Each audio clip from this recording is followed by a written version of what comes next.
So what's your hotel story? It's kind of long. Long story short, I was in Portland for a conference.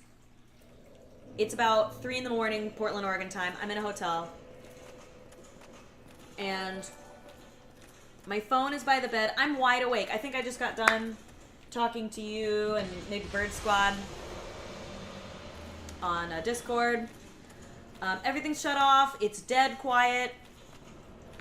I'm wide awake. 3 in the morning. Boom. I remember even looking at the clock and being like, 3 in the morning. Look. My phone is right next to me. Now, this is important. My phone, Siri... Oh, yeah.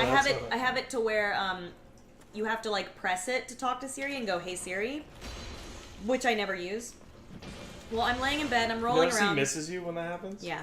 I'm kind of rolling, tossing and turning, and I'm like... Can't really sleep. This sucks. Even though I was tired. Then my phone, Siri, lights up, and I hear Siri say, I'm sorry, did you say Estelle? Estelle? And I was like, wait a minute, what? And I like grabbed my phone and looked at it, and it said, I'm sorry, did you say Estelle question mark? Estelle question mark, as in like an old woman's name, like Estelle, like that old-fashioned name. Now, I never heard anything. I want to go to that left one. The left one. So I'm a bit confused, right? And freaked out, but I'm like, oh, okay, well maybe... there was no noise anywhere. It was dead silent. The air conditioning wasn't even on. So I'm like, okay, strange. So I take a screenshot of this, and I put it back on... my dresser there, and I roll back over, whatever. The second I roll back over, the hotel phone starts to ring. It is 3 in the morning. Nobody knows where I am except for people at the conference, right? But, like, they wouldn't be calling me at 3 in the morning. So I'm like, okay, weird. So I go up to the hotel phone, mind you, and I pick it up. No dial tone, no one's there, nothing. I'm like, okay, someone's playing a prank, right? So I put it down on, there's a sniper. I put it back on the cradle to call downstairs, but as soon as I do, the phone rings again. And I'm like, what the fuck? So I pick it up again, like no dial tone, nothing. So I'm like, very spooky, not liking this at all. So I call downstairs and I say, hey, I'm really sorry to bother you. Did you call me?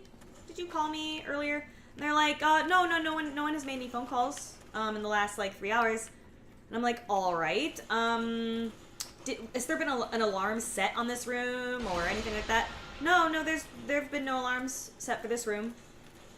And I'm like, okay, well, and then I explain what happened. My phone's been ringing, or so I'm like, look, I explained the situation. I'm like, look, here's the deal.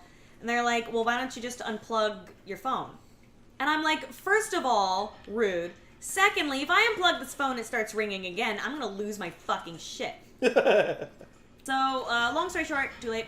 Go downstairs to the clerk, and I'm like, hey, just so you know, and I explain the story. I'm like, no. What I first did, I went downstairs, and I was like, hey, I had some weird things happen in my room. Is this hotel haunted? Ha ha ha. Like, just like making conversation. And she goes, what floor were you on? What floor was the activity? And I'm like, the fuck you mean what floor was the activity? And she explains, like, the floor I was on, and then this other floor. They're like, yeah, those usually have the most activity, like, pillows do weird haunted things. And I'm like, what the fuck? And then it turns out, I think I read somewhere, Portland is one of the most haunted cities in the United States. But the fact that she called it activity made me think, oh, this ain't her first rodeo. So yeah, did not appreciate that. Because like I'm a complete skeptic in every way. So the idea that something totally spooky happened to me really fucked my shit up.